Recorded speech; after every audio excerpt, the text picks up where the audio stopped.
And I think 2023, we had expected by now to be in recession, which has not come. Yep. The labor market is very strong. The consumer spending is very strong.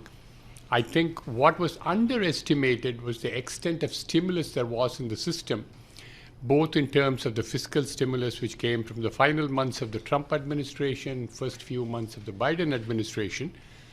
And don't forget, the balance sheet of the Federal Reserve doubled from bloated levels from the beginning of COVID to the beginning of 2022. And we had zero interest rates for a long period of time. So everybody loaded up, and 1.5 years later, after the tightening began, I think we are still not back yet. But the point I make and I say to my clients is that recession is something that has been postponed, but it's been delayed, but it's not denied. So I think we are still going to see signs of a recession. And what worries me the most is, as you have interest rates having risen and the balance sheet of the Fed is still being tightened, it did not pause. And when the two of them go together, that there is something that's going to break in the system in the first half of 2024. So how do you then distinguish between what a lot of people will say right now are signs that we're heading toward a soft landing, and that you're in the camp here that recession is still a possibility? Yeah, I do not believe in soft landing, Molly. And I would think that when you look at what has happened in past history, it all looks very nice until the thing gets out of control. It happened with 2007. And toward the end of the year, we had the Fed chairman, Ben Bernanke, say to us that the subprime mortgage situation was just a $50 to $100 billion problem. We found out in the next year, 2008, it was just a terrible situation, not just a minor problem. Same thing happened in 1998 when you had long-term capital management, a small hedge fund, which was never going to fail because 2 Nobel Prize winners ran it. Ex-Salomon Brothers. Right? Thank you. And it was done with, again, with no leverage, it was thought, but then they had enormous amount of leverage and a lot of risk, and it failed as well.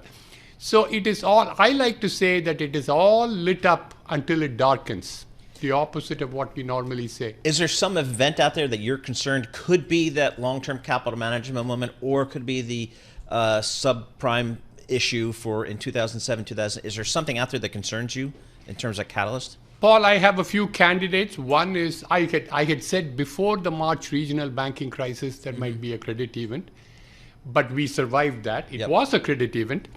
The next one, my top candidate, is a bigger banking institution, maybe an institution which is medium-sized.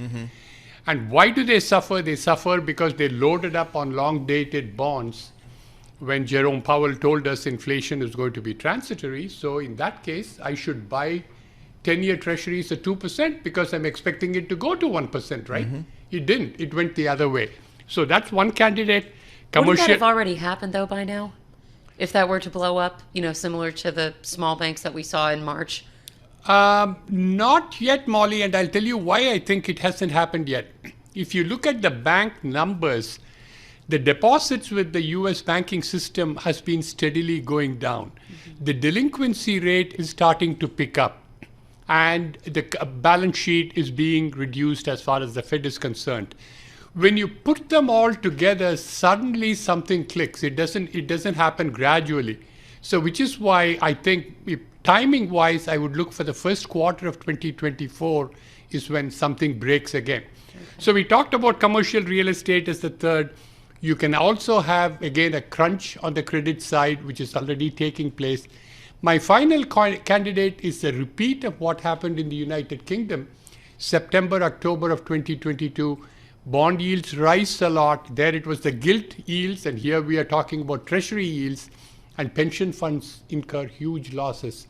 They have not done well in terms of general performance, and that situation worsens and puts pressure on the Fed. One of the things as we think about this economy in a hard landing, soft landing recession is the labor market. And we got some more labor data today. Initial jobless claims came in at 209,000, below expectations, less than we saw last month. I mean, this labor market seems to defy most logic in how robust it is. What do you make of the U.S. labor market? Yes, the labor market so far has been very robust, and I think the reason that has been the case, once again, traces back to the amount of stimulus. There was so much money that you were able to give. And also the shortage of labor, which took place due to COVID, with one part of the working force, typically the wives, who stayed behind to provide childcare. That in turn reduced the workforce. I think we are just coming back to it. But if you look at the layoff numbers, Paul, you're seeing that after a period of very strong numbers, despite today's initial jobless claims, the unemployment has started to rise. Yep. And they don't, once again, it doesn't rise gradually. And history tells you that when it rises, it just surges suddenly. And I wouldn't be surprised to see that happen in the next 2 to 3 months. So let's go back to these stimulus payments, because there right now is such a debate in economic circles of how much excess savings the consumer has. I feel like I see a different report on this every day, that savings are dwindling, there's nothing left. Another one will say there's more than we really thought, and that's what's giving the consumer still a lot of gas right now to keep spending. And same with on the credit side as well. You mentioned delinquencies are picking up, and we've seen credit card balances getting higher, but as a share of total deposits, still very low. So how do you assess right now these conflicting messages about the health of the consumer? That's again a very timely question. And I would answer you, Molly, by saying that while the aggregate numbers in terms of delinquency, the aggregate numbers still seem really benign. There is a difference across income groups, meaning the numbers are showing recently that even the consumer spending, a good chunk of the increase is coming from the highest 1 or 10% maximum in terms of the income groups. And the lower income groups are actually cutting back. Delinquency wise, the credit card delinquencies are the first to show up. And the reason is it is easy for you not to pay. You don't have to go and ask anybody to give you a loan. And so that is starting to happen. The next, if it starts to happen also in terms of what happens to the payments to the banks, then I would be even more concerned. But it is already happening with low middle income groups. It's not happening yet with the high income groups.